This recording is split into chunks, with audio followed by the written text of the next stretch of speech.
कैसे हैं आप सभी का आपके अपने YouTube channel sociology with Sangeeta में मैं संगीता स्वागत करती हूं। और आप लोगों को मेरे बारे में बता दूं, मेरा नाम संगीता है और मुझे सोशियोलॉजी सब्जेक्ट का 9 इयर्स का टीचिंग एक्सपीरियंस है। साथ ही साथ मैं डबल एमए तथा सीटेट क्वालिफाइड हूँ। और जैसा कि आप लोगों को पता है कि इस चैनल के माध्यम से हम लोग सोशियोलॉजी का प्रिपरेशन करते हैं, चाहे वो यूजीसी नेट का हमारा सिलेबस हो, चाहे ग्रेजुएशन लेवल का हो, एमए लेवल का हो या फिर यूपी पीजीटी लेवल का हो। तो अभी जो फ़िलहाल हमारे क्लासेस चल रहे हैं वो पीजीटी के सिलेबस के अकॉर्डिंग चल रहे हैं। ये क्लास नंबर 32 है। आप लोग प्लेलिस्ट में जाकर चेकआउट कर सकते हैं, special for UP PGT syllabus लिखा हुआ है, उसमें जाकर आप लोग देख सकते हैं। उसमें सारे टॉपिक्स को, सारे यूनिट को सीरियली वाइज कवर करने का मैं कोशिश कर रही हूँ।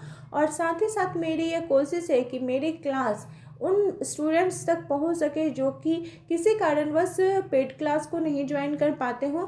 मेरी ये कोशिश है कि सभी इसको लाभ ले सकें। तो इसलिए आप सभी से मेरी रिक्वेस्ट है कि अगर आप लोगों को क्लास हेल्पफुल लगे तो प्लीज़ अपने दोस्तों के बीच इसे शेयर कीजिए तथा मेरे चैनल पर नए हो तो प्लीज़ सब्सक्राइब कीजिए। आपके लाइक्स, आपके शेयर, आपके कमेंट्स मुझे मोटिवेशनल का काम करते हैं, क्योंकि इसमें तो आप लोगों का कुछ एक्स्ट्रा चार्ज नहीं लगता है। तो इसलिए आप लोगों को ये करना चाहिए, इससे मुझे मोटिवेशन होता है कि ताकि मैं आप तक और बेहतर क्लास को लेकर आ सकूं। तो चलिए ज़्यादा बातें ना करते हुए हम लोग अपने एम के तरफ बढ़ते हैं। आज का जो हमारा क्लास है, देखिए टॉपिक से ही आप लोगों को पता चल गया हो गया। आज का क्लास है पारिस्थितिकी यानी इकोलॉजी। ये जो टॉपिक है ये भौगोलिक, पर्यावरण और मानव समाज के अंतर्गत ही आता है।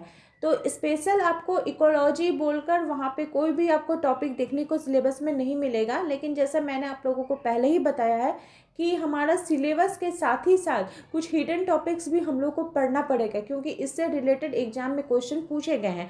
तो उसी में आज हम लोग देखेंगे पारिस्थितिकी यानी इकोलॉजी। ये तो बहुत ही वेल नोन टॉपिक है, आप लोग जूनियर क्लास से इसके बारे में पढ़ते आए हैं। तो क्या होते हैं इकोलॉजी? तो मनुष्य तथा अन्य जीवित प्राणियों और उनके जो सराउंडिंग्स हैं उनके बीच रिलेशन को ही पारिस्थितिकी यानी इकोलॉजी बोला जाता है। और इस शब्द का सबसे पहले प्रयोग किनके द्वारा किया गया था? अर्नेस्ट हैकेल जी के द्वारा 1869 में। कहीं कहीं आपको 1866 भी देखने को मिल सकता था। और इकोसिस्टम ये जो शब्द है ये आर्थर टांसले जी के द्वारा दिया गया है। तो परिस्थिति क्या है? ये सामान्य रूप में वो विज्ञान है जो एक तरफ सभी जीवों तथा उनके भौतिक पर्यावरण में, दूसरी तरफ विभिन्न जीवों में परस्परित संबंध, अभिक्रियाशील तथा परस्पर संबंध, अंतर संबंधों का अध्ययन करता है।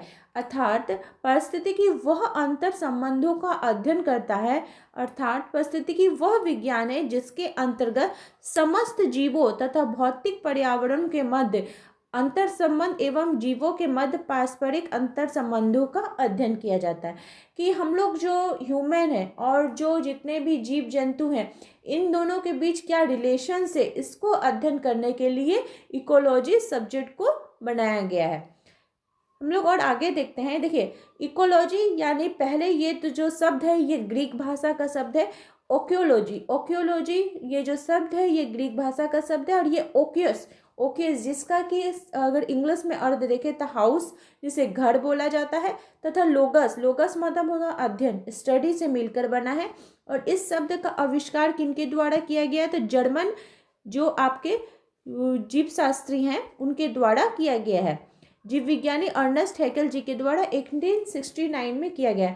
किंतु जीवों तथा उनके पर्यावरण के मध्य संबंधों को व्यक्त करने के लिए एक संकलात्मक नामावली का प्रयोग पहले ही हो चुका था। ये नहीं है कि इन्होंने ही सबसे पहले इस शब्द को प्रयोग किया था, इसके पहले भी जो फ्रांसीसी जंतु विज्ञानी थे उन्होंने, आइसोडोर जॉर्फ्राई सेंट हिलियर्ड, इन्होंने 1859 में विभिन्न जीवों के आपसी संबंधों के अध्ययन के लिए जैव वार्षिकी यानी इथोलॉजिस्ट नामावली का प्रयोग उन्होंने पहले ही कर दिया था। और ब्रिटिश प्रकृति विज्ञान सेंट जॉर्ज जैक्सन मिवार्ट ने जीवों तथा उनके पर्यावरण के बीच अंतर संबंधों के अध्ययन करने के लिए इकोलॉजी शब्द के पहले कौन सा शब्द उन्होंने यूज किया था? तो हेक्सिकोलॉजी नामावली का प्रयोग उन्होंने प्रस्तावित किया था। तो परिस्थिति को सर्वप्रथम परिभाषित करने वाले और विस्तृत अध्ययन करने वाले का जो नाम है, जिनको ये श्रेय दिया जाता है, जिनको जनक माना जाता है, वो है जर्मन जीव वैज्ञानिक अर्नेस्ट हैकेल जी। उनके अनुसार वातावरण और जीव समुदाय के पारस्परिक संबंधों के अध्ययन को हम लोग क्या कहते हैं, पारिस्थितिकी कहते हैं। इससे जीव एवं उनके स्थान के संपूर्ण जैविक एवं अजैविक संगठनों के अध्ययन का बोध होता है, और इतना ही नहीं बल्कि इनके अंतर संबंधों की जटिल प्रक्रिया की ओर भी संकेत मिलता है। साथ ही परिस्थितिकी में पाए जाने वाले समानता एवं विषमता भी इसके अंतर्गत ही सम्मिलित होती है। तो ये जो टॉपिक है, इसमें आपको बहुत सारे ऐसे वर्ड्स भी देखने को मिलेंगे जिनके बारे में हमें जानना जरूरी है, क्योंकि इनसे आपसे पूछा जाएगा कि इन वर्ड्स के रचनाकार या इन वर्ड के जनक कौन है। जैसे कि आपका हो गया सोशल इकोलॉजी, इस शब्द के रचनाकार कौन है, मुरे बुकचिन जी। इन्होंने बताया the study of relationship between people and the environment with aspect social, अर्थात सामाजिक परिस्थितिकी जिसमें मनुष्य और पर्यावरण के अंतःक्रिया का अध्ययन किया जाता है, और उस अध्ययन के फलस्वरूप उनके प्रभावों के बारे में जाना जाता है, उसको सोशल इकोलॉजी बोला जाता है। यानी सामाजिक परिस्थितिकी नाम से ही पता चल रहा है इसमें किसका अध्ययन होगा, तो मनुष्य का और पर्यावरण में जो इन दोनों के बीच जो अंतःक्रिया चल रहा है, को रिलेशन चल रहा है, उसका अध्ययन किया जाता है। सेकंड है कल्चरल इकोलॉजी, इसके जो जनक है वह है जूलियन स्टीवर्ड। उनके शब्दों में पर्यावरण का मानव निर्मित भाग जिसमें संस्कृति एवं सभ्यता का पर्यावरण से संबंध का अध्ययन किया जाता है, इसमें जैसे नाम से कल्चरल यानी किसमें अध्ययन किया जाएगा, तो मनुष्य निर्मित भाग में, और संस्कृति और सभ्यता में पर्यावरण के साथ जब अध्ययन किया जाता है, इसमें हम देखते हैं कि कैसे पर्यावरण से अनुकूलन होते हुए हमारे सांस्कृतिक परंपराओं एवं सभ्यता को सहारा प्रदान करते थे, हम कैसे उसका सहारा ले सकते हैं। फिर इसी से रिलेटेड टॉपिक आपका आ जाएगा पर्यावरण प्रदूषण। तो पर्यावरण प्रदूषण क्या है, प्रकृति के घटकों में कुछ ऐसा परिवर्तन जिससे मूल स्वरूप परिवर्तित हो जाए। जैसे कि मान लीजिए जो जल है, वायु है, मृदा है, इन सभी जो पर्यावरणीय घटक है, इसमें अगर किसी प्रकार का कोई चेंज आ जाता है जिससे मनुष्य तथा उनके जो जीव जंतु हैं, जो सजीव निर्जीव जितने भी प्राणी हैं, अगर उनको हानि पहुंचने लगे तो वो क्या, कौन सा प्रदूषण कहलाएगा, तो वो पर्यावरण प्रदूषण कराएगा। और जैसा कि हम लोग को सबको पता है कि पर्यावरण प्रदूषण कितने प्रकार के होते हैं, 5 प्रकार के होते हैं। सबसे पहला हो गया जल प्रदूषण, इसमें आपका सीवेज देखने को मिलेगा, औद्योगिक अवशिष्ट होंगे, नाभिकीय परीक्षणों के द्वारा जो जल निकासी किया जाता है उससे जो जल में प्रदूषण होता है, या धार्मिक कर्म कांडों के कारण भी जो जल की जो गुणवत्ता है उसमें अशुद्धि आना। फिर नाभिकीय परीक्षणों में, धार्मिक कर्मकांडों में, ये सब जो जल की अशुद्धि आती है वो किसके अंतर्गत आ जाती है, जल प्रदूषण के अंतर्गत आ जाती है। सेकंड हो गया वायु प्रदूषण।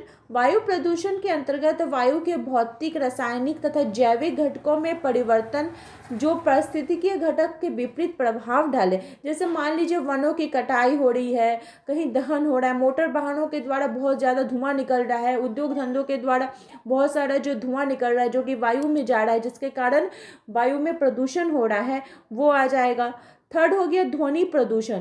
ध्वनि प्रदूषण में क्या हो गया, उद्योग धंधों में मशीनें, जो बड़ी बड़ी मशीनें चलती हैं उनसे आवाज़ें, मोटर वाहनों से जो आवाज़ें निकलती हैं, लाउड स्पीकर आदि से आवाज़ निकलने के कारण जो ध्वनि का स्तर है अगर 120 डेसिमल से अधिक हो जाए तो वो असहनीय हो जाता है, उसी को क्या बोला जाता है, ध्वनि प्रदूषण बोला जाता है। फोर्थ है मृदा प्रदूषण। मृदा यानी मिट्टी, इसमें जैसे प्लास्टिक के इस प्रकार के जो अवशिष्ट पदार्थ है जो उद्योगों के माध्यम से या फिर हम लोग जो खेती करने के लिए कृत्रिम उर्वरक का प्रयोग करते हैं, जिससे क्या होता है कि मिट्टी की जो गुणवत्ता है उसमें कमी आ जाती है, जिसके फलस्वरूप क्या होता है, मृदा प्रदूषण हमें देखने को मिलता है। फिफ्थ हो गया रेडियो एक्टिव प्रदूषण। मान लीजिए कहीं परमाणु परीक्षण हो रहे, कहीं बम बारूद का ये सब घटनाएं हो रही हैं, तो उससे कौन सा प्रदूषण होता है, रेडियो एक्टिव प्रदूषण हमें देखने को मिलता है।